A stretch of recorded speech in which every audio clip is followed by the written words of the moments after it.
Hey parents and coaches, are your kids using the right glove? The most important skill for youth athletes to learn is how to play proper catch. The problem is, most youth gloves are made with bad leather and are too big for small hands. They actually make it harder to play catch. That's why former Major League Baseball shortstop Kevin Smith created Cali gloves. Cali gloves are crafted from 100% Japanese kip leather and are the perfect size for kids. All Cali gloves come with palm slits, finger loops, and elastic wrist lacing that encourage proper hand placement, the right closing patterns, and give kids more confidence to go make plays.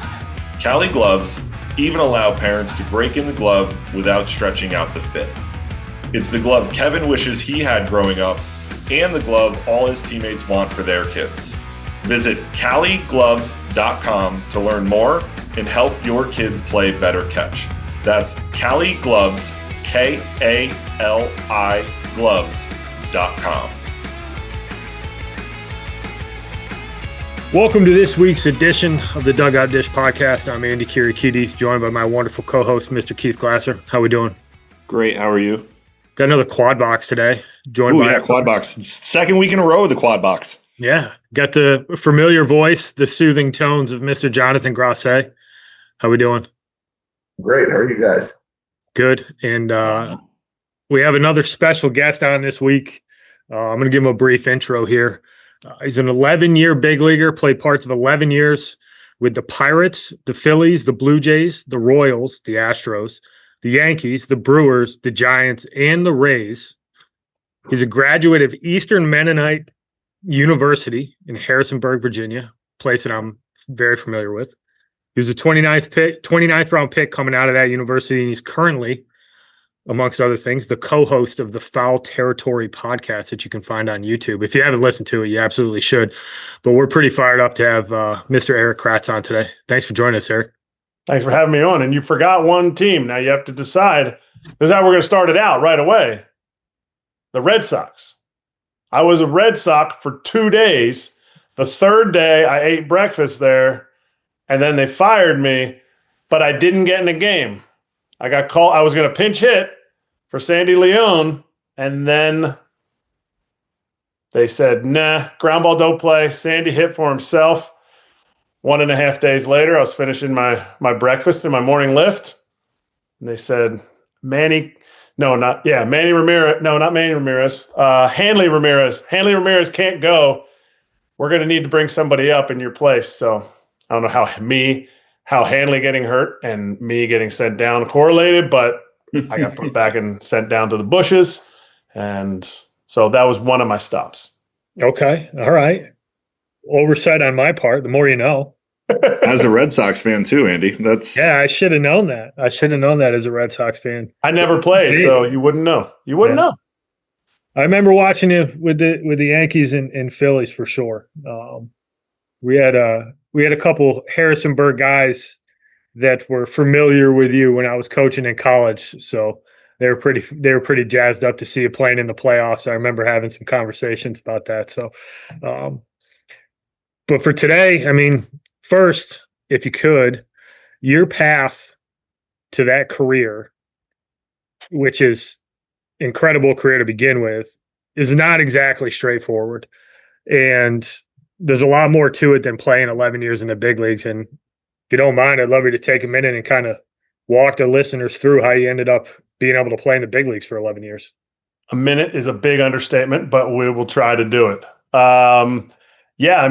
Eastern Mennonite University is where I went to college, but I got there after the huge recruiting path that I went on as a junior who wasn't going to make his varsity team in high school until the current shortstop who became a catcher got caught smoking in school. So before the first game, he had to be suspended for the first game. So they were like, well, who's going to catch? And I was like, I catch, because I used to play third, and there's a senior at third, and I don't want to be on the JV team as a junior. So I hit an opposite field dinger at Jenkintown High School down in the city in Philly, and ended up playing every game the rest of that year. My senior year, had 0 recruiting offers besides Montco Community College out here in Montgomery County. And that coach told me, he said, we have a sophomore who's returning who's going to go to Concord, so you won't play at all as a freshman, but we would love to have you. And so I said, well, I don't really want to go to Montco, so I got to find a place where I can get a degree in 4 years. And I was paying for my own school, so EMU had a church affiliation, school affiliation. And I remember, because I didn't get good grades, I wasn't very good at school, I got a $1,500 scholarship for being like a business major. That was like the only scholarship I got. And the coach had seen me play one time. And my buddy from high school was a freshman there my senior year of high school. So he basically was the one that recruited me. Went to EMU, continued to have the elusive, ignorant dream that I was going to play in the big leagues one day, and nobody told me any different. And I ended up playing all 4 years. I've caught every single game. Probably, I mean, we'll probably get into it at some point, but that's like going and playing right away as a freshman was the greatest thing that I could possibly have gotten. And as a program, all 4 years, we broke the school record for wins each year, each successive year. And you almost said it right. You said 29th pick. I always tell people I was 29th overall by the Blue Jays. It makes me sound like I was a first rounder, but I was really just the 29th person picked by the Blue Jays. In that draft, I think people would remember the name, let's see, Russ Adams, Dave Bush, who's now coaching extraordinaire. He was the Red Sox pitching coach for like 6 or 7 minutes. Let's see, Bushy. I'm trying to think of any other big leaguers that were on that. Not like prominent ones that people would know. And then I spent my first 7 seasons, my first 6 full seasons with the Blue Jays organization, and they did not see me, value me as like, somebody that could help out in the big leagues. There was a couple opportunities where they could have called me up, called somebody else up.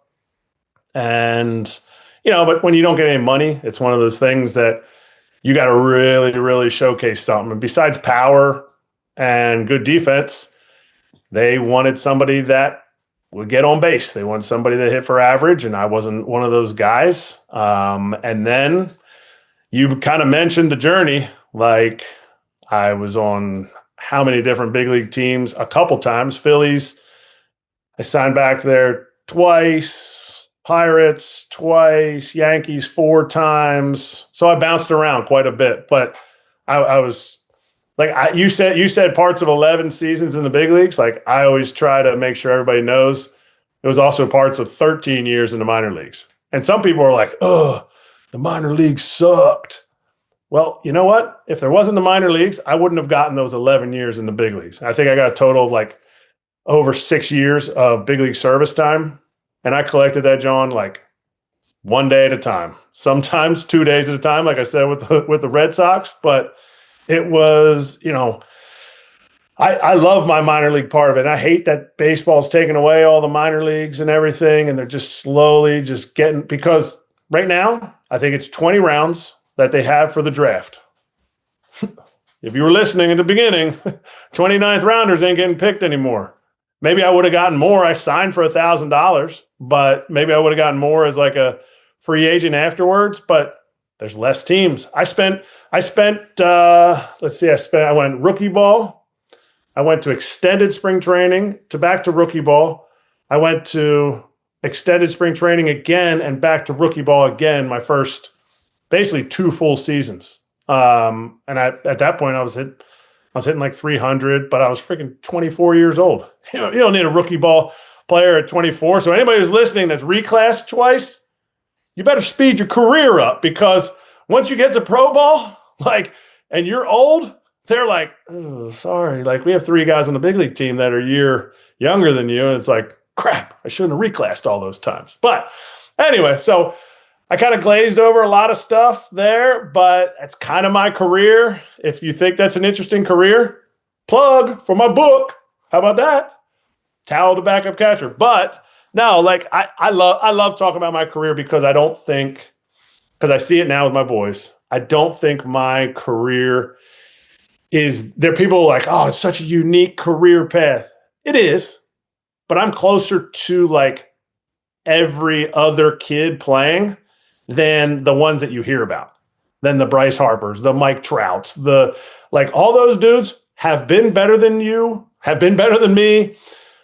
When I played with Trout when he was 19, he was better than me now. He was better than me those guys are the anomalies. I don't feel like I'm the anomaly. I feel like I'm closer to why I look at a lot of guys and I'm like, that dude's he's got something. Like, I kind of like what I see there. And everyone else will be like, what? That guy sucks. I'm like, okay, yeah, you might think that, but at some point I suck too. So when I look at other guys, that's where like my journey, I look and I see other players and I'm like, I think he's got a chance. You alluded to early on about the impact of being able to play every day at Eastern Mennonite had on you. And it's something that we talk about, and I had a former boss of mine that I thought put it pretty well, and I think it lines up, is at bats and inning pitcher, it's the most priceless commodity in baseball. And I watched it happen for some guys at William and Mary when I was there, and I was lucky enough to coach some really talented guys. But the one common trait that they all had, the one common thing that they had throughout their career, is that every single one of them had an opportunity as a freshman to play significantly. And I don't think that any of them end up getting where they are or where they were, some AAA guys, a big leaguer. I don't know if any of them get there if they aren't afforded 200 at bats as a freshman to figure some stuff out. And I think that gets overlooked a lot of times, where if you get a chance to go and play, you don't really know what your ceiling is because everybody develops at different rates. You learn how to play the game. And talk a little bit about how impactful that was for you. I mean, it's huge. I graduated from high school. I was 6'3", 195, which some people would be like, yeah, decent sized guy. But I played soccer, I played basketball, I played baseball. I was like super disproportionate. My legs and my butt were huge and my upper body was just undeveloped. And I think a lot of people are like, now they look at kids and they're like, gotta have the size, gotta have this. I was fortunate during my time. I was playing at EMU. I grew 2 inches. I put on 55 pounds and I graduated at 6'5", 250. And so I think when everyone's like chasing size and chasing time in the weight room, like I wanted it when I was in high school, but it didn't really happen. So when I rolled in there with an opportunity to play, it was something that if I look back at like videos of me catching in college, I could throw the ball. That was it. We didn't have a catching coach. I mean, as you can expect, Division III schools at the time, I think we had 17 to 20 guys on our roster. So it was like we didn't even have another catcher. And so it's not that I didn't need somebody pushing me, but it was like I was afforded the opportunity to hit, I don't know, like 300 my freshman year. And at that time, the inflated, bloated stats of Division III baseball, we just switched over to the minus three bats from -5s. And like, if you hit over 300, it was awesome. But I got the opportunity to do that. I struggled at some points, but I was always back out there. I was always, learning in situations, opportunity to call my own game. Yeah, there's some senior pitchers, but that first year was such a massive, massive growth for me because it ended up ultimately setting me up to have success again my sophomore, junior, and senior year. But it gave me recognition to be able to say, okay, well, you played as a freshman. Now you get to go play summer ball, which I think really catapulted me playing summer ball in the Valley League when you go and play against Division I, mostly freshman and sophomore, from from the big schools. My team had, Alabama, LSU. I'm trying to think where else they got them from that year, but like, ECU, all those teams that were legit Division I, and it enabled me to come in and not just be like these guys were coming in, they had like 50 at bats, and they were like learning in summer ball to re-hit again because all they had done was scrimmage against dudes on their own team, and I was able to come in and kind of hit the ground running playing there. But had I not played, I didn't even get into like the distractions of college. If you sit there and you're like, wow, I'm not playing this weekend, like what things are going to distract you? You got to be. I feel like I was a pretty focused kid. There would have been a lot of distractions that wouldn't have. I mean, James Madison University was in the same town as me. There was 3 colleges in the same town. There's a lot of things that can distract you. Not playing could have derailed me there, but I was fortunate. I came into a situation where I got the opportunity right away. Who'd you play for in the Valley? My first 2 years, I played for the Waynesboro Generals, and then right at the end of my second year, I don't even know if they've ever had another trade since, but I got traded to the Harrisonburg Turks. I played for the Braves. For Mike Bocock? No, I played. So Bocock was in Luray when I was there. Okay. They had a loaded team. They had Daniel Murphy was on that team, and they had a couple other big leaguers there as well. But the Valley was fun, man. Stanton's where the sun would set in center field. So you were hoping for a cloudy start to the game so that you could get a few at bats in. Yeah, that was the excuse I had when I hit like 202 that summer. So yeah, that was not my strong suit. But do you think going through the process you went, like being lightly recruited and then getting a chance to develop at Eastern Mennonite, like a lot of guys go through what you went through in the minor leagues and they give up. They decide that baseball is not for them, or they want to go on and do other things in life. And, that no shame in that. Like it's such a grind, but like, do you think that prepared you to do that? Like what drove you to continue to grind that out? Being a 24-year-old in rookie ball, like there's a lot of guys who walk away and say, you know what, I'm done with this. And you didn't.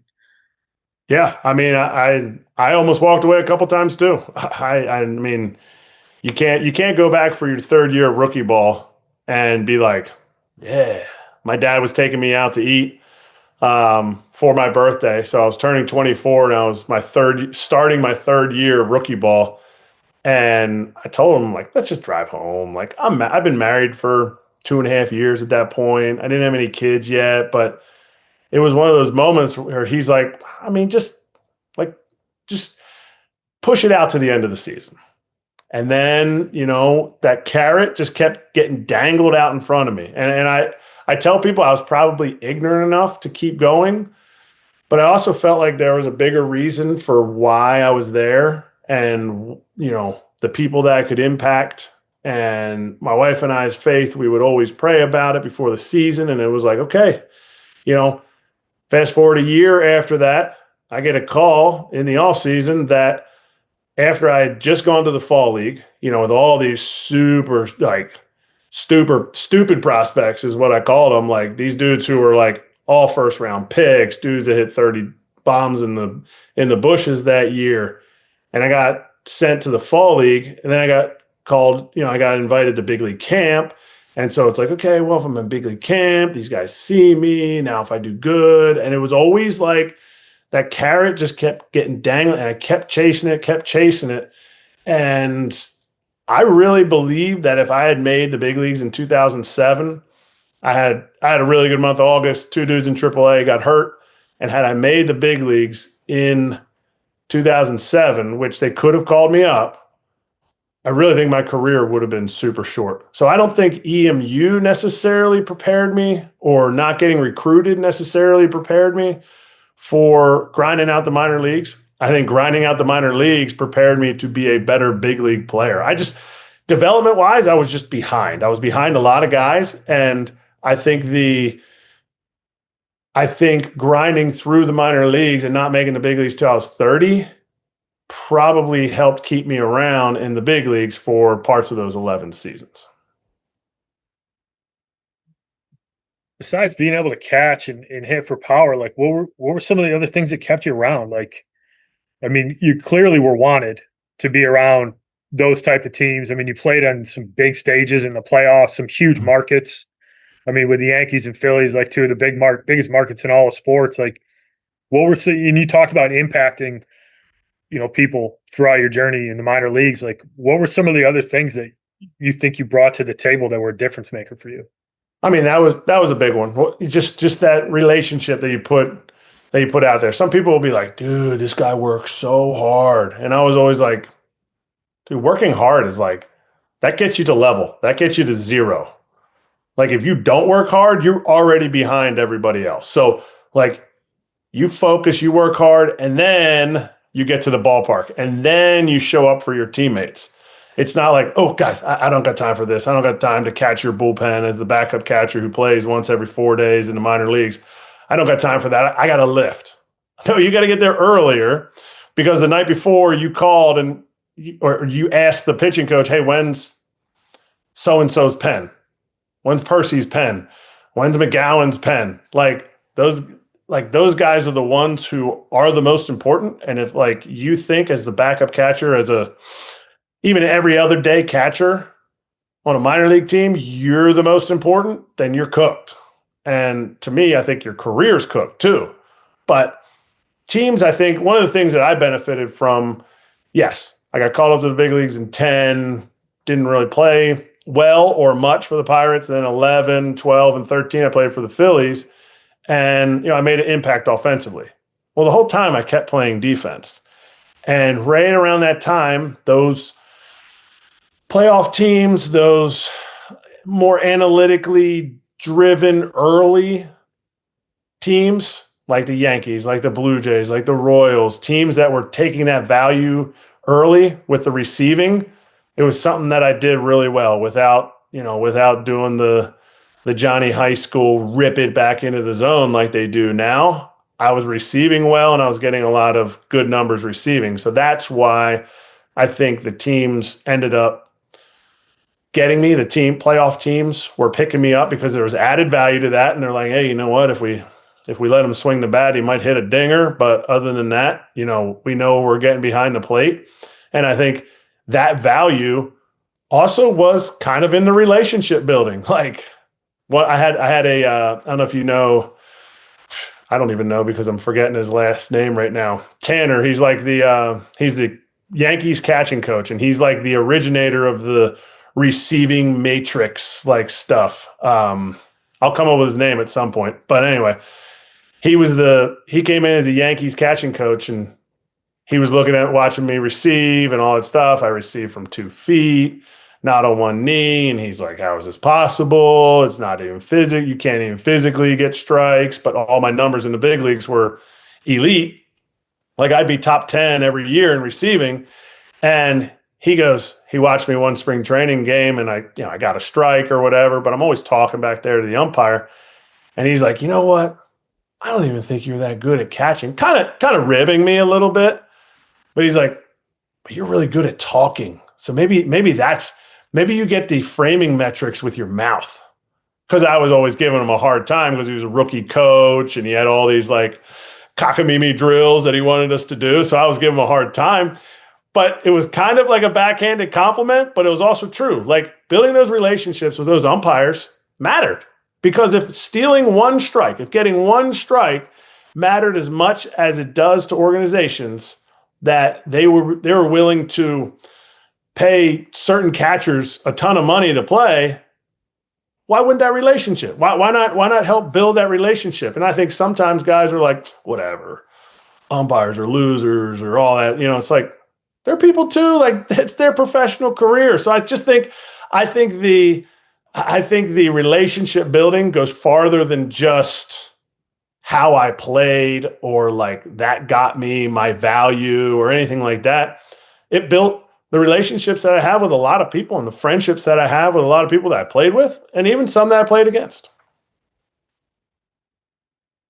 Yeah, we got a catcher on the podcast. Mr. Glasser was a catcher back in the day, and I think he would probably echo similar sentiments that relationship's pretty important. I mean, it has to be. Like, I think that's the one thing as a catcher that you have to, if you're a young kid listening to this, and I do think it's a little bit different, obviously, in the high school realm, because there's only, 4 or 5 guys that you really have to take care of. Like, when you get to college, it is a shock to the system, because all of a sudden you have 14, depending on the program you're in, you're going to have 14, 15, 16 arms that you have to actually have a semblance of a relationship with, know how to, you have to know which guys are going to run arm side on you, what guys are going to run glove side, where sliders are going to go, what's their curveball do, how's their changeup. And then you also have to know how to handle them, which I think is one of the biggest things that you grow as a catcher. And, I think it's huge when you talked about being able to play early. Like I was able to play early, but being able to, and one of our best friends, I became his personal catcher like 3 starts into my freshman year for the rest of his career. But it helped me understand and learn how to handle people in those situations, because you have to know the guys that you can go out in tight spots and get into, or I have to handle this guy with white gloves. Like, that's first and third with 1 out and tying runs on third late in the game. Like, he might not be doing well out there. So I have to go out there with white gloves and be like, hey, everything's going to be okay. I'm going to get you through this. All I need you to do is follow my lead. Or you can go out like Josh Rickards was a guy, he's a Philly guy who was tough as nails. Like, I could go out, I never forget. I went out to the mound once. He gave up like 2 hits in a row. Tight game. I go out to the mound and he looks at me. He's like, what are you doing here? And I was like, yo, it's hot. The rosin bag's out here. My hand's sweating. If they steal, I need, my hand needs to be dry. Like, I just need some rosin. Like, hit the rosin bag, throw it on the ground, turn around, walk back. We punch the next guy out, get a ground ball out of the inning. 2 innings, we pull him out of the game. We end up winning. It's like the 8th, and he comes up. He's like, you did that on purpose, didn't you? And I was like, yeah, you needed a blow. But, I know that I can't go out there. I could get into you, but I just know that if I make some stupid thing up, it's at least going to slow the game down for us to where, all right, let's get a reset real quick. Get your breath under you, get your legs under you. You're fine. I'll tell you something stupid. And then you get on the bump and we go. And those were different. We had different rules then, when you could kind of just call time whenever the hell you wanted to call time and go out there and do what you wanted. Now in college is, you only get 3 as a defense. But, I think it's so important to understand, especially as a catcher, that those are things that you need to do and at least start to understand that that's what you got to do if you want to play in college and beyond. Because it's, generally speaking, I would say, those pitchers, Jonathan, are sometimes very, very vocal in what it is and who it is they want to throw to. And if you can, not to say that you want to weasel your way in, but if you can prove that you're good enough behind the dish and you can steal strikes and you can block balls and you can catch and throw, we talk about this all the time. Defense is the path for a lot of younger players to get on the field early in their college careers. Usually your bat is the thing that's a little bit behind when it comes to younger players in college, but defense travels. And we're in an era right now where we don't necessarily put an emphasis on a high priority, I should say, on defense. And if you can be really good defensively, you can find yourself in the game in tight spots early in your career, or just in the game in general, because, hey man, we have 7 guys who can bang it. We can live with a freshman catcher who can catch and throw and maybe isn't going to be all that offensive, but let him figure it out along the way. And it pays dividends in the long run, because you're going to find yourself in spots where, all of a sudden it's the 8th inning, you're the guy that's trusted to be behind the dish of hey, he can catch, he can throw, he can block. This is the dude we want in the game. And all of a sudden that confidence starts to build and grow, and you'd be shocked at the things that you can do as you get older and, start to mature, start to understand the game. And, it's not all of this, right? There's a lot more that goes into this. And I think if you want to catch and you want to be good at it, you need to understand the game at a super high level in order to actually really, really be good at the position. But the basic being able to catch, being able to receive, being able to throw, being able to block, and not necessarily in that order, right? Like it's catch, it's block, it's throw, in my personal opinion, because you're going to catch a lot of balls. You're going to block less. Like watch a college baseball game, watch a big league game. Like no one's stealing 47 times. And we can get out of it. Everyone knows my stance on the pop time here in this podcast. Like it doesn't really matter in the grand scheme of things because they might steal twice. And if your pitcher's a 1-9, you ain't throwing anyone out. But if you can do those things really well, you're going to find yourself in a spot to be, playing early on. And I think I laugh at the relationship thing with the umpires. Like I talked so much behind the plate. Like I used to get yelled at all the time from the dugout of like, stop talking to the umpires all the time. But like, we got a lot of strikes. I remember at the World Baseball Classic, Andy, we were Bobby Hastry. I think you might have been a senior, and Bobby Hastry started, and like the strike zone was keyholed in the first inning. And Jeff was I forget his last name. He's like a big time umpire now. Was behind the dish, and I went out in the second inning. We had him all the time, and I was like, I threw down to second, I turned around, I had my head down, I was like fixing the spots where we sit. I was like, hey, just because we played Army and they would have like a clinic, there was like 5,000 people there. I was like, yo, just because there's 5,000 people here doesn't mean that the strike zone has to change tonight. And he was like, what'd you say? And I turned around, I was like, you heard me. Like, I'm talking, we were like 24 inches the next 5 innings. Like, we milked Bobby through that, who had no business doing it. We ended up winning like 13-4. It was awesome. He was like, what did you do back there? I was like, you always tell me to not talk, but I'm getting strikes left and right tonight. I don't know why. No, you're right. And it's how do you thread the needle of being humble enough to not make it about you, being confident enough to know that everybody's going to follow you. Like, I think too many times the catching position is full of a bunch of dudes who are like, oh, this dude, he just needs to shut up and listen to what I have to say. There are moments, for sure, but there's also like, how do you instill that inception thought for a pitcher where he is going to throw the best pitch he can possibly throw because of the confidence that you instilled in him, because of, so many different things. Probably doesn't happen in game, but there's a lot of stuff that does happen in game. Like, so that the catching position is so intricate. I think it's why a lot of catchers become big league managers. No, I agree. And I like, it's to your point earlier of like calling and finding out when guys are throwing, like that's where you build a lot of that trust of like, hey, I want to spike a breaking ball here. Like I'm trying something new. Like, tell me what you think. And your feedback is just as important and likely more important in those situations because it's verifying what it is that they're feeling and seeing, but also you're giving a different perspective of like, hey, and like, you can't be afraid to be like, that was terrible. Like that wasn't a good pitch. We need if you want to do that, I need that pitch here, or hey, where do you need me to set up?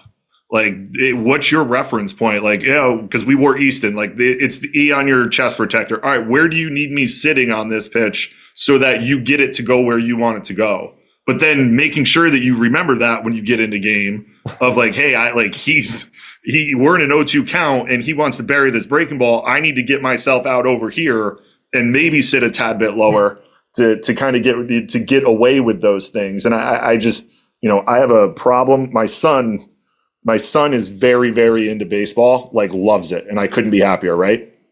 The other day he was, my wife was pitching and he was catching and I was hitting. And he was like, I was catching. He was like, no, Daddy, you have to have a knee on the ground. And I was like, no, dude, we do not catch with a knee on the ground here. And he was like, well, that's what I watched on baseball. I was like, that's great. But in this house, we catch on 2 feet. We do not catch with a knee on the ground. And he was like, well, I'm like, he's 4. I'm like, no. Like there's a lot of things I'm going to let you do whatever you want to do in baseball. But when you catch, you will catch with 2 feet on the ground. That's good. Well, you already started him off on the wrong foot. Literally on the wrong foot. But you know what? He's never getting drafted at 4. I can tell already. Dream's over for him. Dream's over. Yep. We should switch into a different sport. Yep. How do you feel about the changes that have gone on? It's been pretty drastic in terms of how the catching, and you see it with really young kids now. I mean, do you have any like firm stances on how it is, or or is it more about just trying to find a comfort level for a kid and that kind of stuff? I mean, you see the Twitty Warriors come out and they love to highlight when some dude throws a 93-mile-an-hour snapdragon that goes in the other batter's box, and they go, well, if he was on 2 feet, he would have blocked that. I mean, one, I'm not sure that anybody really can, if you haven't been there, I'm not sure if anybody can really grasp the difficulty level of catching the kind of stuff that guys have. But where's your head with that? I am all about the results. Like when somebody's like, oh, that was a cheap hit. I'm like, wait, what was the last word of that? It was a hit. Cheap or not cheap? I'll take a knock. An ugly looking block, an ugly looking, throw down to second. I'm probably going to say, you know what? Maybe that's not going to be consistent. What does it look like consistently? That's what I want to see. And I think sometimes that's tough in college sports, high school sports. High school, you're playing 20 games, but you can tell how a guy's moving and getting in the way of the ball. I think there are benefits to the one knee down. I completely agree. But it's not a one-size-fits-all kind of thing. When I saw JT Realmuto go to one knee, I was like, you know what? JT Realmuto's athletic enough. They could tell him to go on his head first and then receive it, and he'd still be able to do it. Like JT Realmuto legitimately could play a 3-game series at shortstop in the big leagues, and you'd be like, shortstop's kind of doesn't have this first step, but he looks pretty good. Oh, wait, that's JT Realmuto. So you can't sit there and go, okay, we're teaching JT Realmuto, the most athletic shortstop in the game, to catch on one knee. And the origination of the one knee catching was Tyler Flowers. Tyler Flowers, when he first started catching on one knee and just absolutely ripping balls, I'm like, why are you doing that?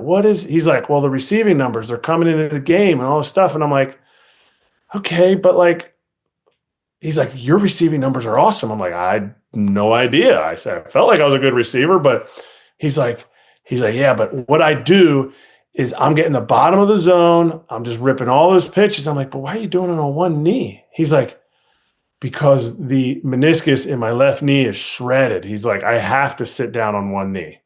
So that's the origination of it. And he's like, I go, bro, you threw out like 9% of the runners. He goes, nobody is holding anybody. On the White Sox, nobody was holding any runners. He's like, so now I'm closer to the ground so I can block, which I wasn't very good at because of my knee. I'm going to throw the same amount of guys out, and I'm getting the bottom of the zone. So I'm like, dude, that's kind of genius. But that doesn't mean everybody on 2 feet is going to suck at receiving. It just means if you teach it correctly, because we're just talking about catching right now. If you teach it correctly, you can do it from 2 feet. You can do it from one knee. One of my best friends in the game is Kyle Higashioka. He catches, I forget what the percentage is, from 2 feet. He has the highest percentage by far of anybody catching from 2 feet.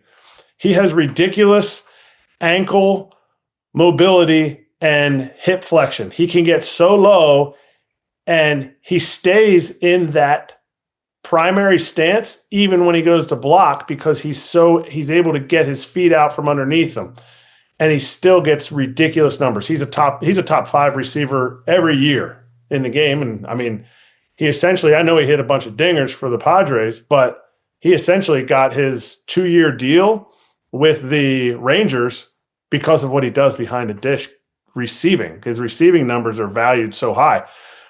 So a long answer for your question.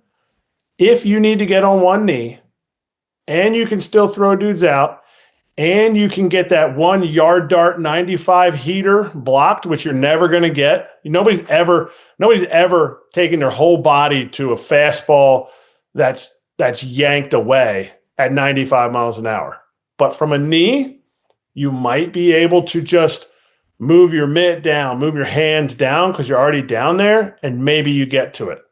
That's when guys are like, oh, example number 3,000 of the one knee doesn't get the job done. No. You can be locked in. You can be focused on one knee. Or you can be locked out and be like, I'm going to kind of lazy pick this one, and on 2 feet or on a knee.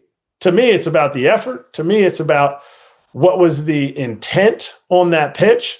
And I have a tougher time with it even in some of the lower level college, but definitely in high school. Because no dudes in high school throw strikes.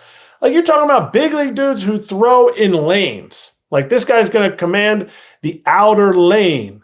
Now the better pitchers are going to command, the outer quarter of a lane. And their misses aren't spraying like a high school game. And the only other part of it that I don't agree with is the fact that moving from third to home will never be the same value as moving from first to second. But analytically, this is why the story is told that it doesn't matter. Stay on a knee when a runner's on third. You have to. I'll throw Grasse in front of the ball if it means I'm going to stop it. Like, I'll reach back and throw the umpire in front. You have to stop the ball. Yes, from first to second. But analytically, it says each 90 feet is worth 0.22 runs. And I will firmly disagree with that. Analytically, third to home cannot be worth the same as first to second. It just isn't. It isn't. So you have to be able to do something. It's like saying, well, this guy's a ridiculous fastball hitter, middle of the zone. But, I don't want to change his swing to be able to hit a breaking ball in the middle of the zone. And it's like, well, you have to, because you have to be able to be adjustable. You have to make adjustments at the plate. You have to be able to make adjustments behind the dish. If it means you got to be up on 2 feet to get to a ball, to block it with a runner on third, you have to do it, because I've been in too many games. I've lost 3 game sevens in my career with runner on third in the 2014 World Series, against the Astros in 2017, against the Dodgers in 2018. Like, lost those games, and 1 run could have shifted the entire game. So you can't tell me a run from third to home, or a 90 feet from third to home, is equal to from first to second. And that, so when you delve into it, that's why it's okay to be on a knee. I get it. But that's part of it that I don't agree with, and you have to have those conversations. Yeah, I think at the youth level, it's just you're teaching kids that aren't athletic enough to do it. Like, you're at its very basic 3,000 foot level, like, they're just not athletic enough to do it. And there's college guys that aren't athletic enough to do it. And at some point, and I think catching in some regard, and I'm not just saying this because I caught and you're on this podcast, there is a semblance, in my opinion, of it's an art form, and it's every guy can do it differently, but still have really, really good results. Yep. And, you don't necessarily see that in every other position, right? Like, center field is not the same as catching, or shortstop, I guess we could argue a little bit, Andy, but I caught differently than most. With nobody on, I was flexible enough. Like, my butt was on the ground, because it was trying to steal bottom of zone strikes, make everything look better, whole nine. And my secondary stance was most people's primary stance. But I was that was just me. There was other people who couldn't do that. And I couldn't do what other people could do well. So it was figuring out, what do I do well that works for me, that also allows me to be able to do this. And I think it's a lost art in some regards in a lot of things in our game, where we just try to make everyone the same instead of allowing for that adaptability and adjustability. Maybe it doesn't look great, or it doesn't look right, but I mean, it works. So why change this type of thing? And I think sometimes as coaches and as fans, we look at things sometimes of this could be, if we change this, and this, it could be better. We've changed things as coaches and made kids worse. Sometimes you just we had a kid who made a AAA when I was at Siena. If you watched him hit when he was in college, there was absolutely zero way anyone would ever teach him to hit the way that he hit. But the kid hit 60 bolts in 3 years and went in the 8th round. I got there his sophomore year, and I was I'm not changing anything. He went and hit 29 home runs. People are like, "Oh, you're a great." I'm I didn't do anything. Like, maybe I'm good because I did that, but like I didn't do anything. Like I was just like, hey man, you have absurd bat speed and you're on the barrel all the time. Like when you struggle, let me know. Like and like, but like you would never teach it. Like I mean, hands in front of his face, like barrel was like almost in front, like even with his eyes here, super narrow, huge step, like huge load. But like when he landed, he was in position, and wow, did that barrel get through the zone? And it was like, I'm not going to, like, what am I going to do? Spread you out and move your hands back and give you a trigger? Like, no, dude, just go hit. If you struggle, we'll talk about it. But I feel like we've gotten away from that in some regards in the youth game of like, there needs to be, I don't want to say cookie cutter because that's not probably the best answer, but like everything needs to be the same instead of just letting kids be athletes. It is, though. I think cookie cutter is a great way to describe it because I think they do it with infielders. Kids get really good at fielding ground balls with cones, and you zap the athleticism out of kids at times. And like, I feel like it happens with hitters, and there's some guys who are really awesome hitting guys. So like, this isn't a knock on those dudes, but I feel like with the rise of technology, we try to fit people into these little boxes instead of capitalizing on what guys do well. And like, none of this ever crossed my mind until I ended up like at the back end of coaching, where you realize like that epiphany moment is like, sometimes the best coaching you can do is not to change something and let a guy be successful with what he does instead of going, well, he's a little bit steep on his entry, and I think he's going to struggle with spin, and like, all right, well, maybe we change his swing a little bit. But then you look at it and you're like, maybe I should just talk more about pitch recognition and how guys are trying to get him out so he's not as susceptible to the breaking ball, and don't mess with the kid's swing. And, I think that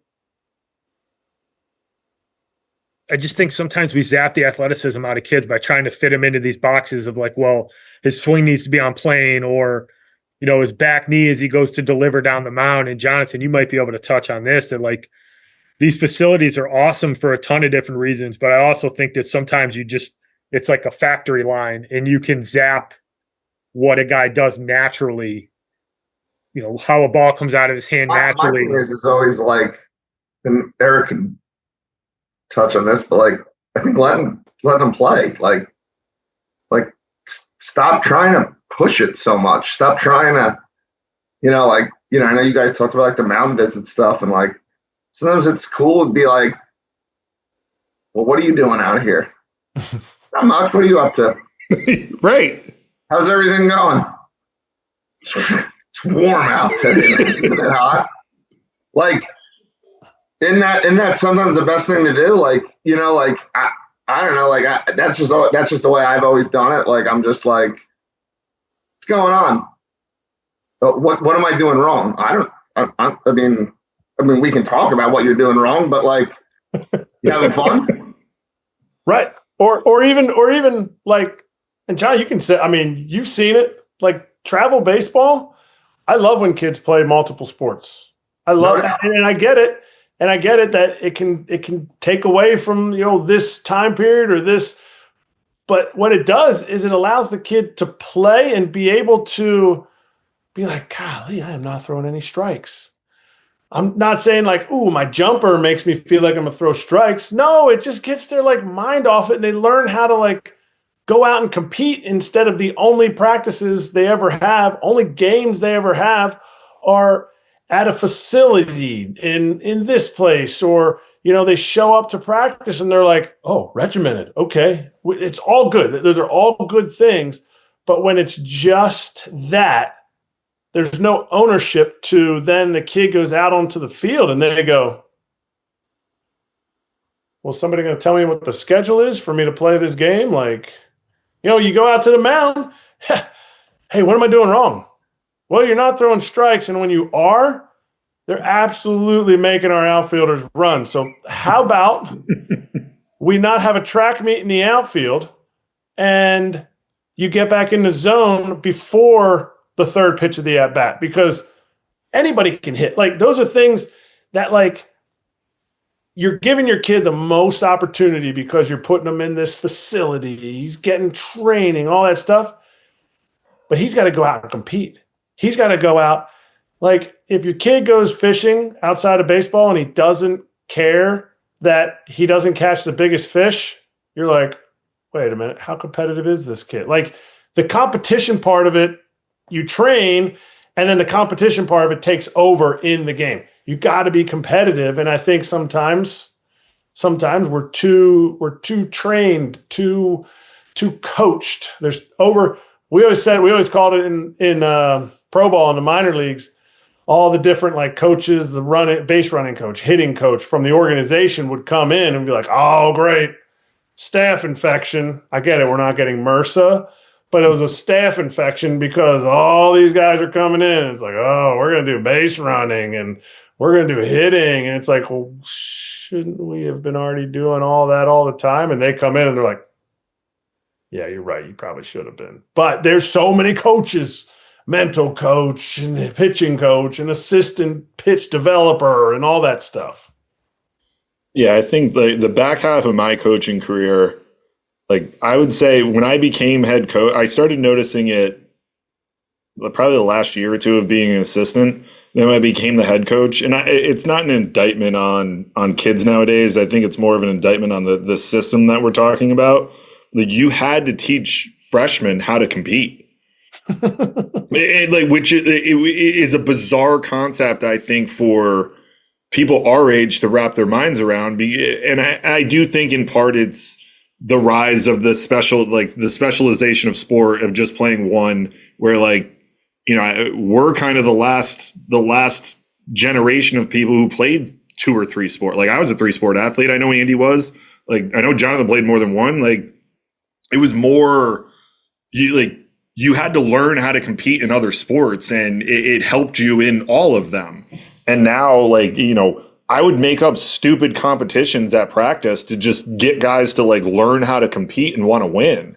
And, because when they flip the lights on and you'll see it, guys will fold under that semblance of pressure. And there's not a game like ours, unless you're into wrestling, where if you're the pitcher, no one's coming to help you. You got the ball. You have to somehow figure out a way to make pitches to get out so that we can get out of the situation and win this game. And no one's coming to help you. And if they do come to help you, it's probably not good because you didn't do your job and you're going to go sit on the bench. And the likelihood of you getting the ball in that spot the next time is vanished. So teaching younger guys how to do that, and I chuckled when you said what's the structure? You get that first fall inter squad. It's like, how many pitches am I throwing? What am I doing? It's real baseball, man. We're playing 3 outs. So however many pitches it takes you to get 3 outs is how many you're going to throw. Oh, okay. It's not 15 pitches. Is it a 1-1 count? No, it's an 0-0 count. There's no 1-1 count here. It is 0-0. It's you versus him, and let's see who wins. And, it's a shock to the system for younger players because they grow up in, the ecosystem in which we've developed of, some of this showcase stuff. And I'm not saying it's all bad, but when you do get to that next level, you have it is a shock to some guys about what the competition and how competitive it becomes. And Andy and I talk about it a lot. You're going to go play in college. You're stepping into an uber competitive environment. And if you're not ready for it, you're likely to struggle, until you start to figure it out. Right. And, we had a guy, I'm not patting my own back, but I had a kid who played for me who then went and played for Jonathan and Andy, one of our best friends, Erik, out in San Francisco. And when he graduated, he was like, I've never met 2 people that are more competitive than you guys. And I know I'm competitive, but I'm not you know what I mean? I'm not looking to at 39, I'm not looking to do anything crazy, but yeah, man, I want to win. I don't know what's the point in doing this if if you don't want to win and be successful. And I always kind of pose that question to my team, what's the point of working out all the time and lifting and putting all this time in if we get on the field and it's whatever. What, you know what I mean? What's the point? Because they told me to. Right. That's why some of the kids do it, and I don't think the kids are any different. No, I think it's the parents. They're not wrong. They're not. Sorry, Jonathan. I don't think there's that much of a difference. The only difference that I would tell you is I think that it's more like they want to know why, and I don't think it's a bad thing. I think that they're more invested in what it is. Like when we all went through it, it was like jump, like, okay, how high? Like there was no real questioning going on when we all came up in baseball. Now, like people question it, and it's like, it's, I always viewed it like, at least I can teach more about what's going on from a coaching perspective or a baseball standpoint of like, hey, what if this situation happens? Or where am I supposed to be here? And it's like, well, it depends. And I'd always tell them, like, it's not a cop-out answer. Like, our home field is 300 feet down the right field line. Like, we're not double cutting it into the right field corner. So, like, in this situation, I need you floating in the center of the field in case we overthrow, or we're going to backdoor someone at second base because he overran second. Like, that it's stuff like that where like, but I always liked those questions for those reasons. But I think like that's probably the biggest change that I saw in the back end of my career. But I never viewed it as a negative. It was more like I viewed it like they're more invested in what's going on instead of just questioning not questioning at all and being like, yeah, okay, sure, I'll do it. But then you wonder like, do they understand what I'm talking about? Like, I'd rather you ask the question of like, hey, what am I supposed to be doing than not? Right. I said it all the time, and, a little bit off topic, but like, we had a situation this fall, and we were in a showcase type setting, and coach comes over and he goes, hey, you want to flip the inning? Pitcher was really struggling. And I'm like, no, we're good. And a half inning later goes by, and the guy comes over and he's like, yo, why didn't you want to like flip the inning? Like, I'm like, because nobody learns anything from flipping the inning. Like, nobody learns anything from that. Like, he learns from me going out to the mound and taking the ball. That's where he learns. And if you really want to teach them how to grow up, what life is actually like in this world, then you'll go and take the ball from them. And you won't just say, hey, that's it. Okay, no big deal. And then he posts on Twitter, hey, I faced 6 batters. I had, 88% strikes. And well, yeah, but like we also stopped the inning because you had 5 guys on. Like, you know what I mean? Like you walked the guy in, you faced the 5th guy and you walked him at like, you didn't learn anything from that. Like you in order to learn, you have to learn a little bit. Like life's not always fair. Like when I go out and take the ball from you, you learn something right there. You don't learn anything from me going, hey, flip it here.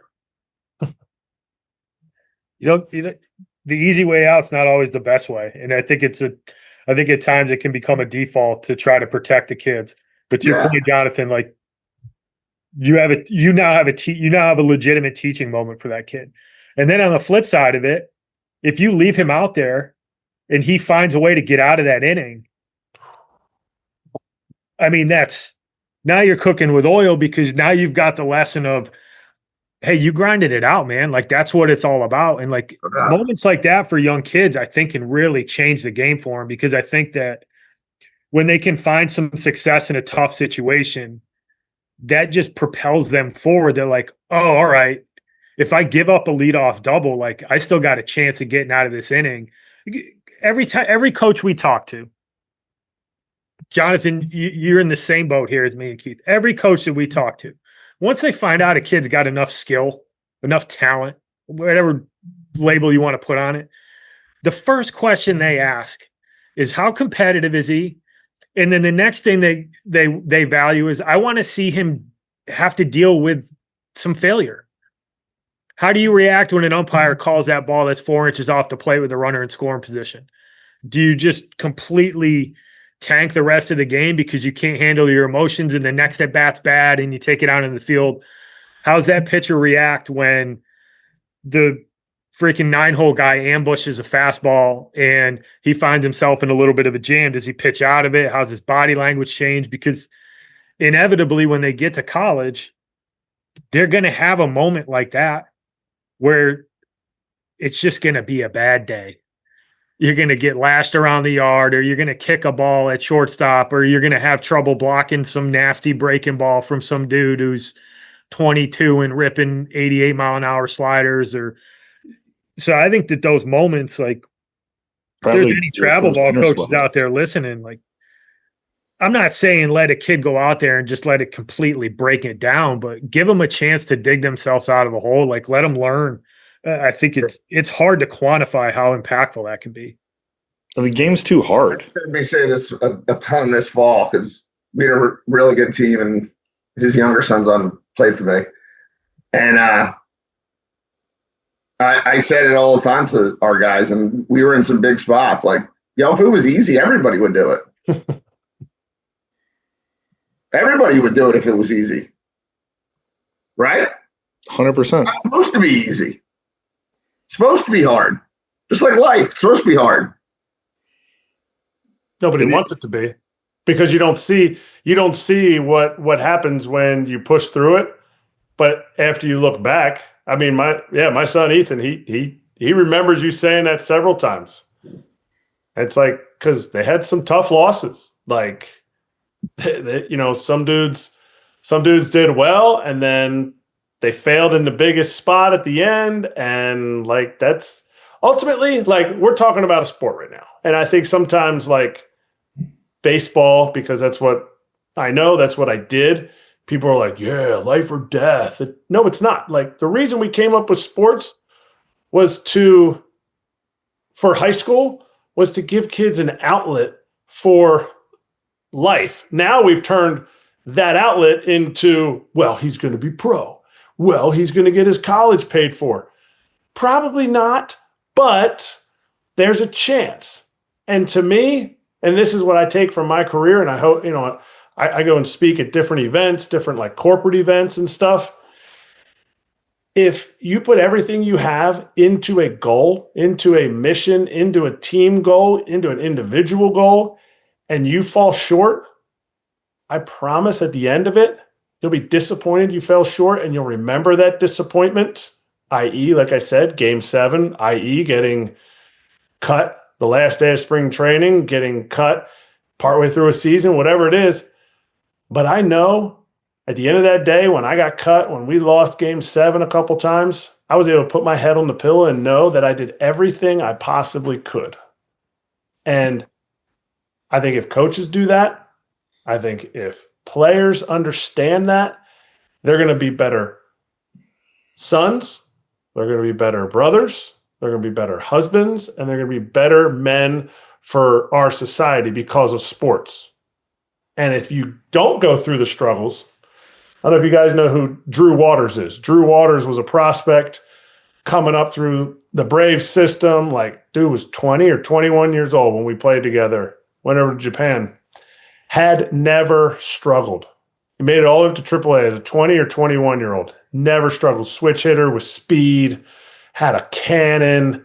Like, and we're playing with some really good players on this Team USA team. Joe Adell was playing in the outfield with them. I'm trying to think who the other outfielder was at the time, but he struggled. He struggled out of the gate the first 2 games and got benched. That was the first time he struggled in his life. So if you can put these kids who are mediocre kids and not half as good as Drew Waters in a moment to struggle, they can learn that. So when they get to that spot, bang, now they know how to deal with it. And Drew Waters, he struggled for a little bit learning how to deal with struggles. And it sounds stupid, but, well, how do you practice struggling? By letting them figure it out. And I get it. He was always just better than everybody else. So you can't really put him in a situation where he's going to struggle. But when he gets in there, they got to figure it out, because in life, you're going to have struggles, and you got to figure it out. And your self-worth comes out of the work, not out of the results. Yeah, I mean, I think that this game, maybe I'm biased because we all played it and coached it. I think this game teaches you more about life because of how hard it is, in my personal opinion. Like, I think it's easy to watch on TV and be like, these guys are, I could do this. Like, yeah, man. Okay, sure. Like, you haven't played baseball in 47 years, but yeah, go ahead and hit that 97-mile-an-hour fastball up in the zone. Like, no shot. But I think like the amount of work that you have to put in just to be good at the college level, or play, not even be good, to play at the college level and then beyond, it is a lot. And I think it preps you for a lot of the things that you're going to do in life. And, I talked about it a lot when I coach, and I know that, for me personally, and I mean, it's something we can talk about when we're done with this if you're interested, but like, I've gone through a lot in the last 18 months, and I don't know that we would be sitting here right now if I hadn't coached or played baseball for as long as I did with what we had to go through. And I think it's one of those things that, like, I look back on my career, I look back on from playing and coaching, and like that was the relationships I've built and the things that I learned in doing it, and the failure and the constant push forward is what, has us sitting here today. But, I think it's one of those things that, like, I don't think it's hyperbolic when we talk about this stuff from a life standpoint, what it teaches you, and what it means to be able to find that success, and what your success is, right? Like, your success could be a Division III Player of the Year, right? Like, doesn't need to be making it to the big leagues. Like, that could be the biggest success of your life, and that's awesome. Like, couldn't be happier for you. But I think, like, the sport and what you do from a high school and college, and if you're lucky enough to play beyond, like, it teaches you way more, in my personal opinion, about things than anything else. Now you're a father of a couple good ball players. One, I know plays for Jonathan. Like, how do you trickle some of this stuff down? Just every day, just talking every day about it. I mean, not like, hey, we're sitting down right now and we're talking about this, but like, I think as a dad I'm fortunate I can be present. Like, we play games together. They want to beat, right now I have the record at our house for Papa Shot. So like, Ethan I sent a picture to him. Like, I'm like, dude, I'm not really employed, so I'm going to beat your record. And it's a little stupid thing like that, but it's like that competitive stuff that, like, we're fostering that competition. My daughter's 13. It's the same thing. And I think it is like, I give my boys a hard time because I'm like, look, like, you can't beat me at something. Like, I'm still going to take you one-on-one, all this stuff, but it's fostering a relationship, but it's also fostering the opportunity to have that conversation when it's happening. When my oldest son grounds out or makes the last out in 2 years in states, like, dog, like, you were put in that spot, you're in the middle of the order to come through, or the opposite side of coming through is you didn't come through. Like, it happens. You didn't lose the state game for us. You just made the last out. Like, that happens. And hopefully he takes those things into college, and, he's a freshman now, and it's one of those things where there's no more. Like, I don't have an opportunity to be out there coaching him right now. We can talk on the phone. We can have those conversations, but, how do you react in those moments? And it's the conversations, and then you get to a new challenge, and you get to college. For him, you get to college, it's like, whoa, everybody's big. Everybody's, I thought I worked hard. I gotta get on it because I gotta grow before these guys take all my playing time. And so I think it's kind of a roundabout answer, but it's just a daily thing. It's just daily stuff in life. And we're just talking about baseball, but in life, like, do you give a good handshake? Do you look somebody in the eye when they're talking to you? And that's the kind of stuff that I love about coaching high school baseball. Like, we might have the most boring, exhausting practices ever for my high school baseball team. We do 1,000 of the basic things. And we just do it over and over and over again so that in the game, at some point, you'll do something cool, but it'll just be a lot of really basic things that you've done back to back. And then you do some cool stuff too. And I think it's, young men have an opportunity to stand out in this culture where, people who are, I know I never heard this when I was a kid. They're made fun of for being a tryhard. I was made fun of because I got 2 pair of pants before every school year and I'd grow out of them and they would look like, it's going to rain because they were halfway up my ankles. That's what I got made fun of for a terrible haircut. Kids now get made fun of for being tryhards. And as a coach, I'm like, I want the tryhards. Like I want those dudes. So it's like, that's a cool opportunity for me to be able to, invest in those kids' lives in that way. Yeah, that's pretty cool. I mean, the tryhard thing cracks me up. I think that there's, we deal with young kids, and like part of what we try to do when we help guys in the recruiting process is not just getting them to the Twitter post. A lot of it's mentorship and getting them to think about things the right way, understanding the work that needs to go into it. And I think one of the takeaways I have is I think some guys are hesitant to go all in and really compete because then they don't have an excuse to fall back on if it doesn't go well. And the kids who go all in on something, like, bravo to you. Like, don't be scared to be the tryhard. Like, there's nothing wrong with that. Like, those are the guys that end up outplaying their talent. They're the guys who end up being key cogs in a machine that end up going and playing in college, helping to try to find a role. Like, we always had a guy like that when I was at William and Mary that had no business being on the field every day, but they're the kid who showed up and did everything the right way every single day. And somehow, some way, they ended up having to do something in a big spot and they came through. It's amazing how that kind of sorts itself out. And I've told this story a couple of times, but we had a guy who walked on for us from Texas. Came really strong recommendation from an alum who you're probably familiar with, Will Rhymes. Oh, yeah. Yeah. He's a super nice guy. I threw BP to him once and he hit a bunch of home runs. It was awesome. But he was involved in the program to a certain extent. He took a liking to this kid. And, we brought him on campus and, he ended up coming to us and we tried to recruit over that kid every year. Every year that kid ended up playing third base every day, had a knack for like timing. He'd go 0 for 4 and look like a complete fool for 4 at bats. And then he'd come up in his 5th at bat and just get fish jammed and dump one into right field and score a run. Like, he just had a knack for it. But by today's definition, like, he would be a tryhard. But that tryhard played 150 games in college.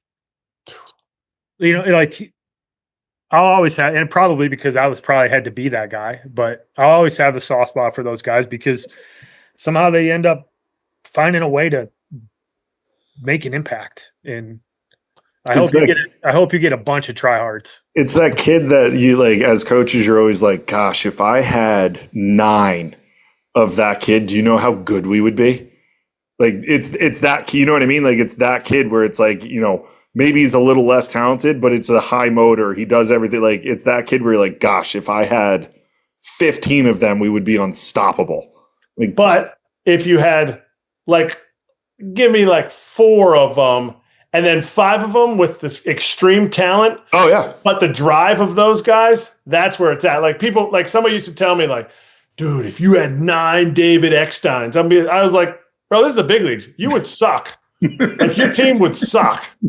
You would get but the reason that David Eckstein works is because it's a reprieve. It's a different type of, he's playing his game. So when a coach says that they want 9 of those guys, what they mean is they want 9 of those guys that are all in every single day because, gosh, like tortoise and the hare. Mm-hmm. The tortoise never wins if the hare never stops. But you know what? If you can get the hare to think like the tortoise, now all of a sudden you got a squad. And that's where it's at. That's where, talent will always outplay grit unless talent takes a day off. That's a good way to put it. All right, let's get into a little juicier topic. This is a little college baseball, big league baseball hybrid conversation here. We had a pretty significant move in the college ranks. I don't know if anybody listening has been paying attention, but Mr. Tony Vitello is now the manager for the San Francisco Giants, and there seems to be some conversation on Twitter at whether this is going to work out or not. Like, you've been in those clubhouses.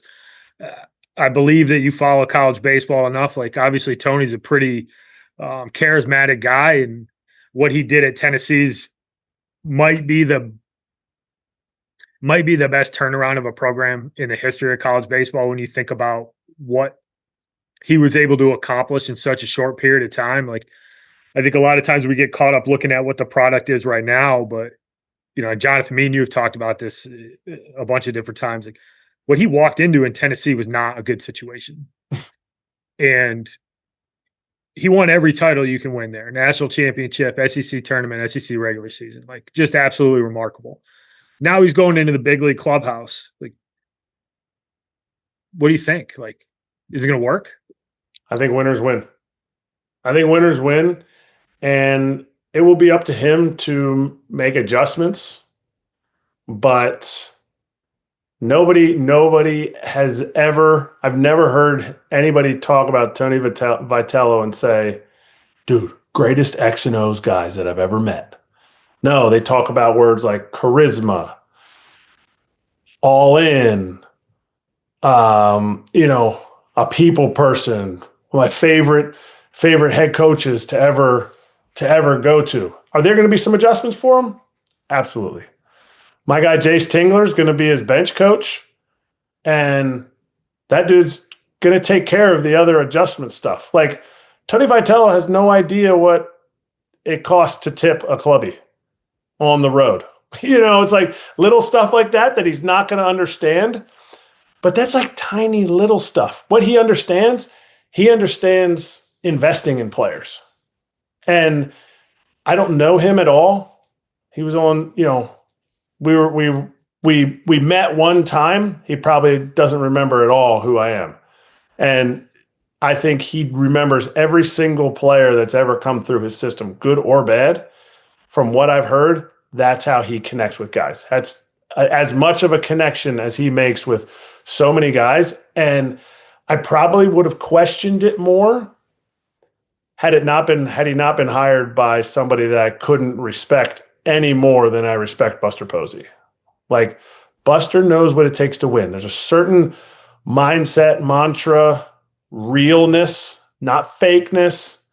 I mean, I think somebody tried to compare Tony to Gabe Kapler. And I was like, well, if that's the case, it ain't going to work, because Gabe was too worried about what Gabe looked like, what people thought of Gabe, and not what those people thought of themselves. And it feels like Tony Vitello understands and cares about what each player on the San Francisco Giants feels about themselves, how they feel, what's going to take them to the next level to be a winner. And do I know if it's going to work or not? No, I don't know. Ultimately, the big leagues is about the dudes out on the field. But it's that tiny little edge. Does he have that? He has a winning pedigree. He's going to have coaches that have been there. They're not going to put him in a bad situation. And Buster Posey would have never even interviewed Tony Vitello had he not thought there was a chance, had he not heard from people that matter to him of what kind of person he is and the relationships that he builds. And we had Nick Hundley on. Nick Hundley was on the show today. He was going to be the big league manager. He was like, I think Buster wanted him because they're buddies, and Nick is pro's pro. But Nick said Buster Posey, sometimes his intelligence gets overshadowed by his Hall of Fame physical ability. Everybody sees what he's done. Like, the dude could rake. He could control his staff. He wins championships. He's like, people don't see how smart Buster is. And so Buster is going to see through the fakeness. I know Buster and I were in Bible study together for a few years.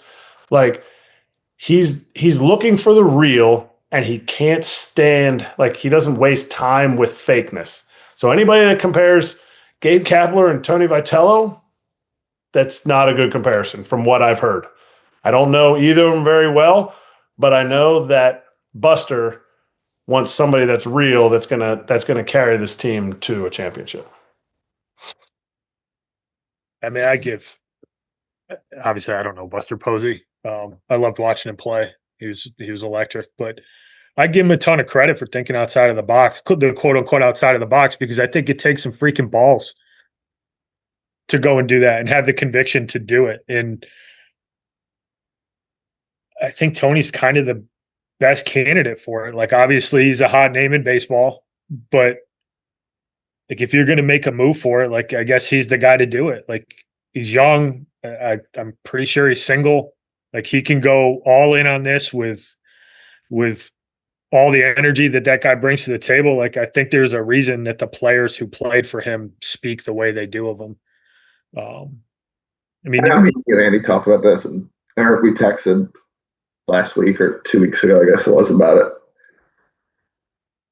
I think when you, and this goes back, this was before, really Tony did anything at Tennessee, and you look at the way his players reacted when him and Dave Van Horn got into it. And he obviously worked for Dave Van Horn, and they're still friends, obviously. But when they beat Arkansas in a very big game on a Sunday, and you saw the way the players reacted and had his back, I think tells you a lot about who Tony is. And I think, like what me and you talked about, Eric, was, a lot of the same stuff, was that he can really, really, really get buy-in. And I think, and again, I was never in a big league clubhouse, so I can't speak to this, but I think if you can get that type of buy-in, at the Division I level, guys getting paid now, the whole thing, I don't know if it's going to work. I would probably bet that I think it will. Yeah, I agree. I agree. And Buster's going to put the best players he can possibly afford, that ownership will allow him to afford. And that buy-in is so huge. You talk about the clubhouse piece, everyone's going to talk about Kyle Schwarber's, value in free agency. There's a clubhouse aspect to it. And Tony's going to have to command that clubhouse with a cloth iron fist. Like, he's going to know when to say, okay, well, this guy's the leader. Matt Chapman's the leader. Willie Adames is the energy leader. I don't want to step on Robbie Ray's toes. Logan Webb is a guy that needs to be prodded. All that stuff has to be taken care of from his level. And then the team will go. The team will start. They'll start clicking off some wins. They understand they play in a stadium that affords you the opportunity to win 2-1 ball games, 3-2 ball games. And if he comes in and he's like, oh, I love the launch angle, you're going to see a lot of fly balls that are caught on the track in San Francisco. do you think the rise of college baseball, right? It's insanely popular compared to what it was 10 years ago. And obviously he's got a ton of buzz with what he was able to do at Tennessee. I imagine that more of these guys know who he is than big leaguers. If a college coach had come straight from college to the big leagues 15, 20 years ago, there's probably a lot of guys in that dugout who are probably like, I don't know who the hell that guy is. Like, I imagine a lot of them know who he is and probably understand, like, we're getting a dude that knows how to, like, is at least know how to win at that level. You think that helps him? It does help him. I think everybody's comes in with their preconceived ideas. The Latino players, I promise, they're not like, oh, I don't care. This guy came from college. I don't want. No, it's going to be all about how he treats those guys. It's how they're treated in those moments.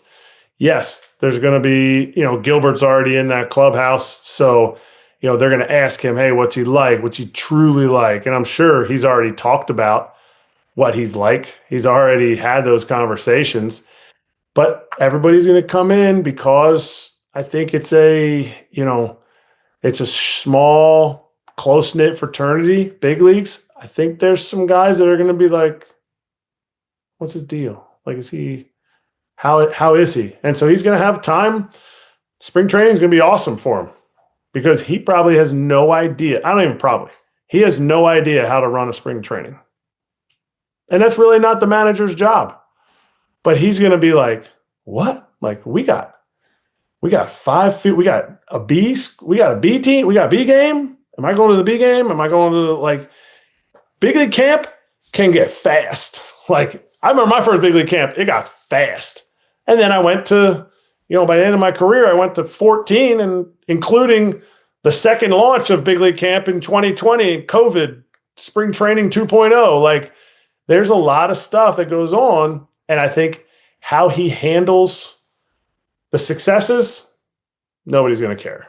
How does he handle the failures? How does he handle being embarrassed that he was supposed to be on field 2, but it was field 2 at the Cloverleaf, not the half field that's out in right field in Scottsdale? That kind of stuff is, how's he going to handle those failures? And they're going to be like, they're going to get on him a little bit. They're going to, if they don't get on him, it's going to be a quick exit because the managers, coaches, anybody that's new, rookies, if they don't get on you, it means they don't want to waste the time with you. So I think how he handles the failures and the connections he makes early with these guys will determine his success and failure as a manager, which isn't always wins and losses.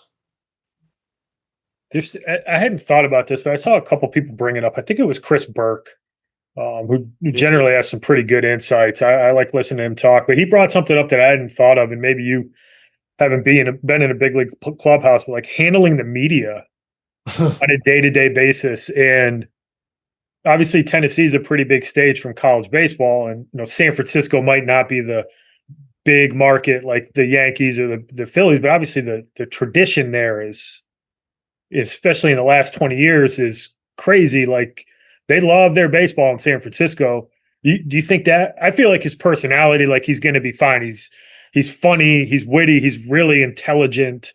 Seems like he can go between really poignant, well thought out, articulate, heartfelt responses to a little bit of comedic value. Do you think that that's something that could trip him up, or is it kind of just, it is what it is? The only way I think it trips him up, because our executive producer of Foul Territory, he worked with them at Major League Baseball Network. He had, he would come in and do the draft. He was good. The only way it trips him up, if it's not really him. And without knowing him, I would say it is like his persona, his aura is him. If he's trying to put on a front because he's like, okay, I can put on a front for 68 games in a college season, and I'll put this front on. The media part of it, he's going to give 324 different media engagements before he ever steps foot in the postseason. They do 2 scrums a day for games. So at some point, they're going to figure out if something's fake. If it's not fake, he's going to do amazing. He just has to understand that is a part. And I think, honestly, that's probably why there's some dudes that aren't big league managers yet. Yadier Molina, Albert Pujols, 2 names that are thrown out there right now. They don't want to have that media relation. They don't want to have that headache. And to me, I know that is talking to other guys that interviewed for big league jobs or got big league jobs. Like, that's a big part of the interview process is, how will you handle the media? Are you trying to put on a front? Are you looking to tell them everything?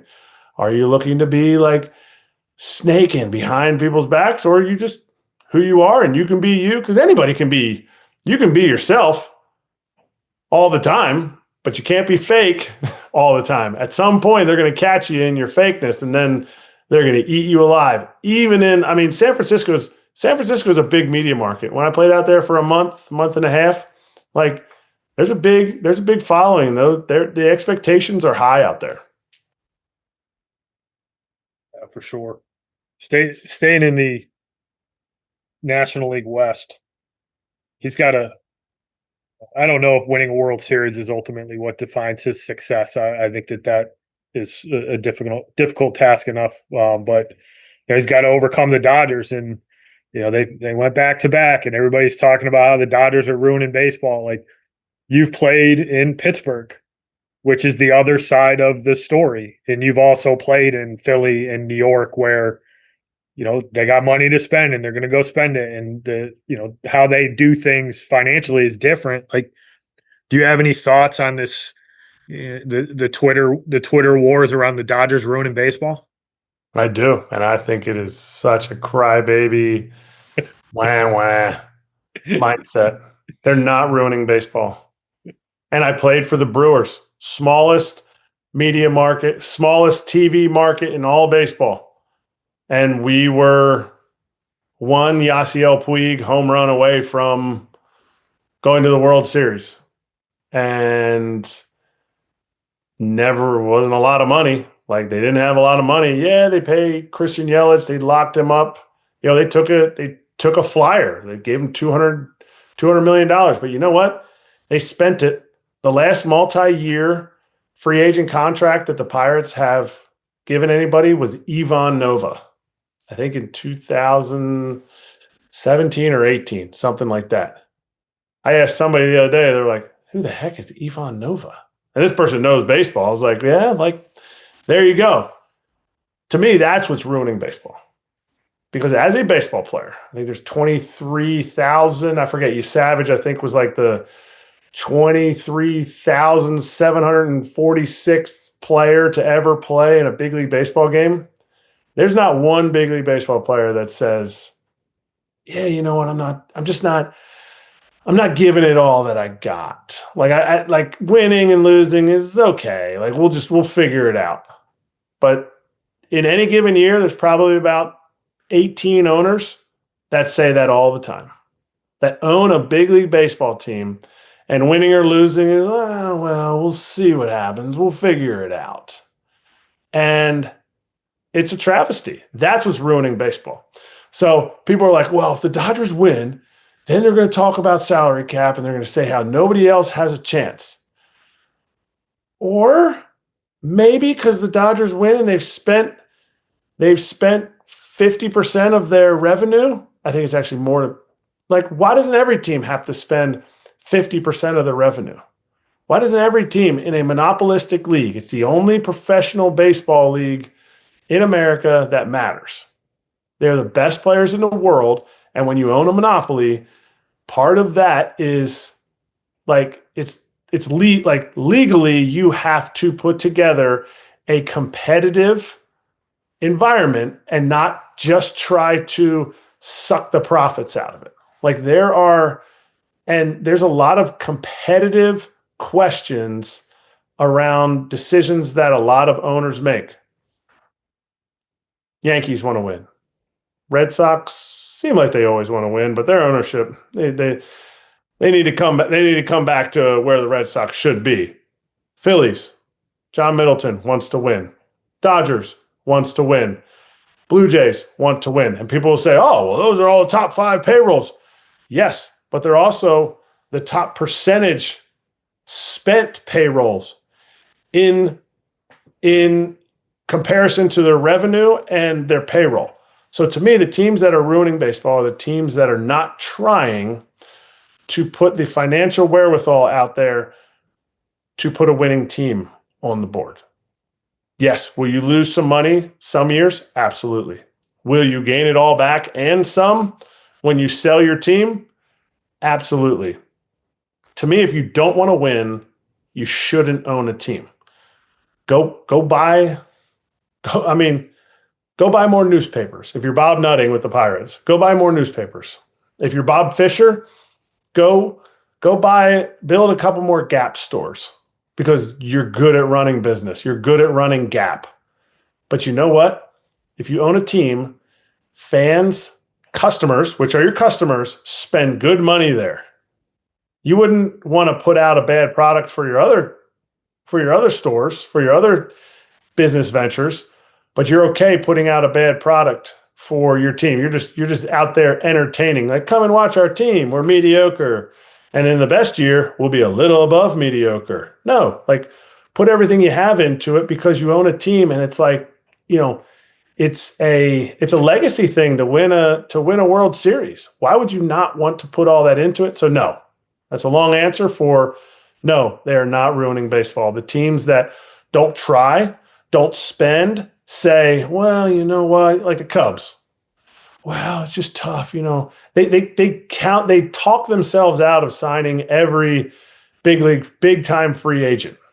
And as soon as they get an out, we'll take that out. No way we're going to celebrate Shota Imanaga, being an all-star 2 years ago, working through injuries and had a down year. And they're like, first chance they get to get out of a 3-year deal because he opted out of his contract, which triggered a 3-year deal option. They're like, nope, we'll just take the 1-year deal.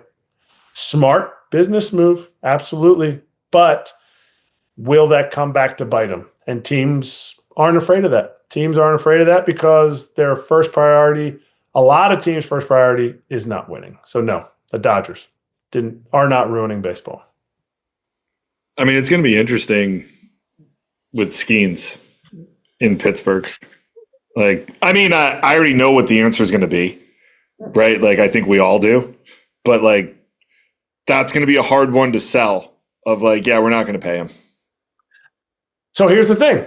Let's say they truly showed me they're not going to pay, but they want to win. Because you can do both things. Then you know what? If you're the Pittsburgh Pirates, if you're the Colorado Rockies, teams that show and make moves that say they really don't want to win or they don't care about winning as much, go outside the box. Be the first team to ever trade a Paul Skeens, a generational pitcher, before the year and a half that he's got left. Set a new bar. Say, you know what, Paul Skeens, we are going to trade you. You have 4 years left.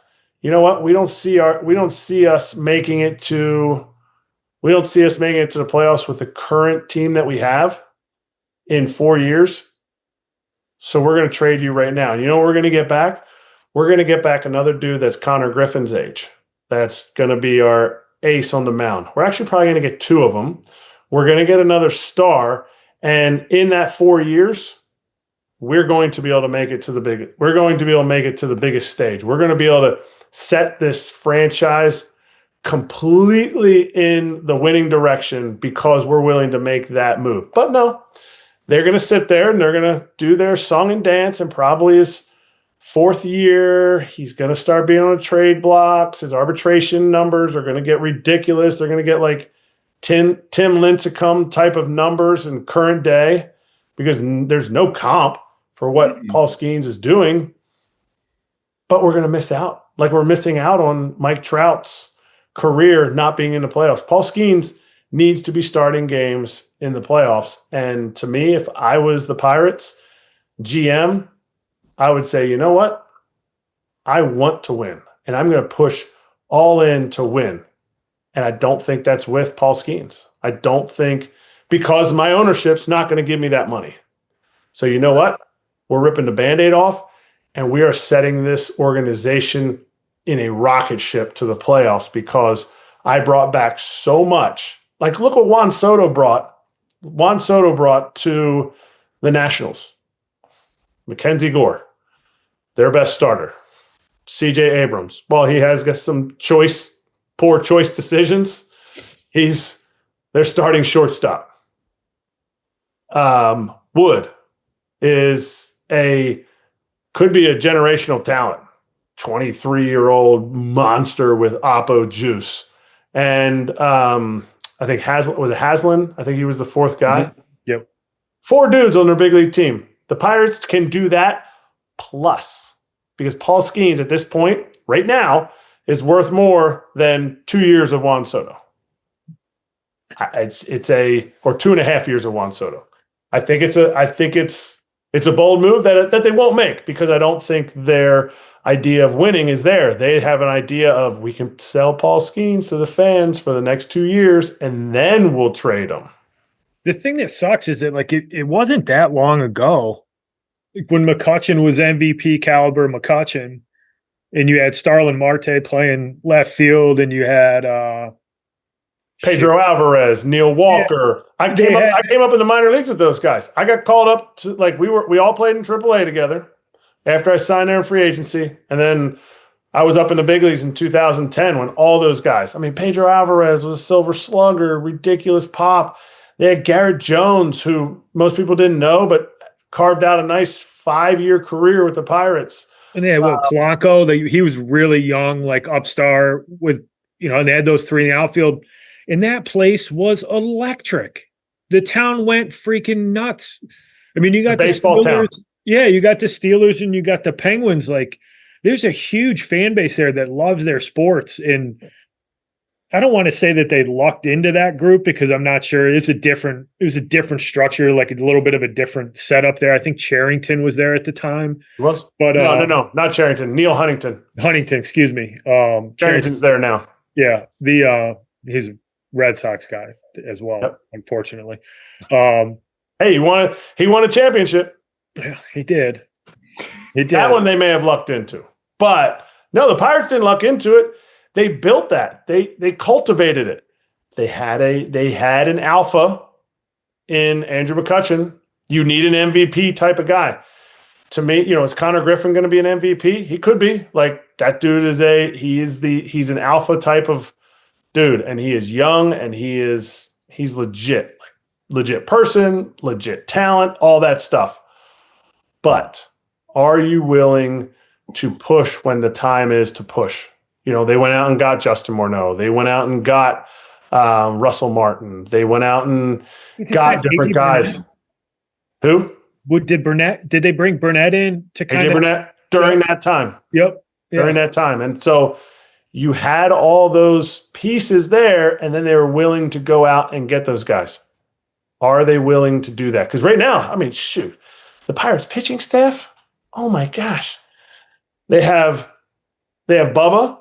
They have Paul Skeens. They have Keller. Oviedo is a good player. They have Harrington waiting in the minor leagues. They have some pieces, but they have to supplement it. Brian Reynolds, great player, not an MVP. Like Ke'Bryan Hayes was a great defender, but they wanted him to hit 270, 280. He was never going to do that. I mean, I'm glad they got rid of him for his sake, but you have to have pieces. You have to supplement those pieces. O'Neal Cruz has to, he needs a carrot. We had Kutch on the show in spring training, and they're like, O'Neal Cruz is an avatar. Like, you see him walking around and you're like, golly, this dude he's built different than everybody else. But when you're in a malaise, kind of like, you know what? Winning's fun. It's cool if we can do it, but it's fine. You don't get the most out of those players. O'Neal Cruz is a guy who's talented enough that put in the right situation, he can step up and be a force in a lineup, but he can't be the guy. Like, I really thought Pete Alonso, had they gone out in the offseason, gotten a Pete Alonso to add to this team last offseason when nobody wanted him, I think it would have made a splash that could have set things in motion. But Bob Nutting, just every year it goes more and more of him not spending anything on free agency just shows that, you know what? Well, we hope we thread a needle. We hope we, catch the NL Central in a bad year and maybe we can win 83 games and slide into the playoffs.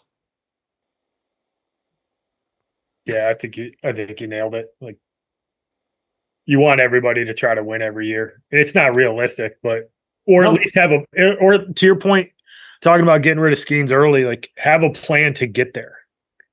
Don't be afraid of failure. We've talked about that earlier. Yeah. Too many owners too many GMs are afraid of failure.